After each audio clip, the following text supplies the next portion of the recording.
just another super fast video on how to do a matrix style flying shot. Now there's tons of shots all over the internet on how you can take a couple of steps and you can jump into the air and it'll look like you're flying. Not that hard to do, and I definitely encourage you to check some of those out, but to add that extra edge, that extra 2% that adds an extra 90% to the production, if you could give yourself a spin and get a 3D shot, it's a really, really strong effect. And I want to show you how I pulled that off. So right down here I have the secret. And that is my magical chroma key turntable. Super stable, nice and spinny, and it's just made from an office chair. So I got an old office chair. Boy, people are throwing these out all the time. There's only 4 bolts that hold the chair in place. You can even have the platform go up and down. I wonder if I can do that while I'm holding it right now. Probably not. It'd be hard here. Oh, yep, it does do it. So you can even adjust to the height of what you want to spin. And I painted the top chroma key green, and I replaced the seat that was on the old office chair with one of these tabletops that I got at Home Depot. These are about $8 for a wooden tabletop, and you drill 4 holes, you bolt it right on as if it were the seat, and you are ready to rock and roll. It's very stable, but when you get on it, remember it's spinny. So you might want to have somebody or something that can keep you, can hold your hand while you're doing it. This could also be used beautifully, as a matter of fact, I did a while back with a big Tesla coil, to put an object on and just spin it in 3D while you're filming it against a green screen.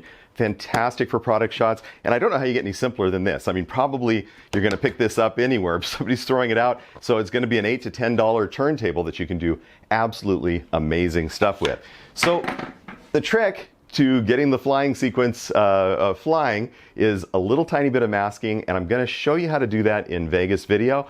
I'll just go very quickly. If you want a very highly detailed account of it, put it in the comments below, and I'll make a second video where we go a step at a time. I'm currently transitioning to DaVinci editing software, which I am blown away by. Just the most beautiful software. But because I'm more familiar with Vegas, we'll do it in that together. This time around, we'll do our final edit in DaVinci. So give this a go. I think you'll be amazed at the shots that you can get. So here's that basic setup. I've got the green table, I'm spinning on it. We've got a leaf blower blowing my coat around and my hair in the wind. And to set up your timeline, you're just going to have on the top there the footage you just shot, and then below that a big element of green.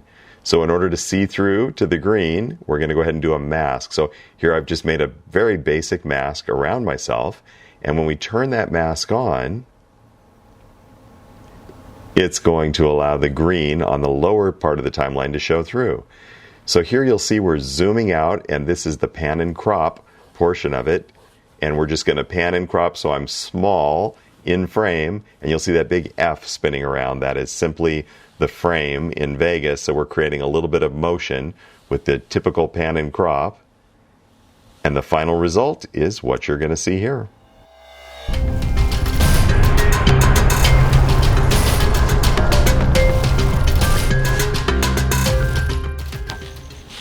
Well, I hope you like that. Super simple effect. I like that turntable. It can be used for so many things. Just thought I'd put it out there for everybody. I'm doing a drone video, which hopefully will be done about the time this is done. And if I can figure out how to do it, I'll put one of those little boxes up there on the screen that you can click on to see my drone demo video. So I had a hard drive crash. I lost almost all my footage. I put everything back together, and I'd like to be back in business doing drone shots. So let me know what you think. I hope you enjoyed the video, and I will see you next time.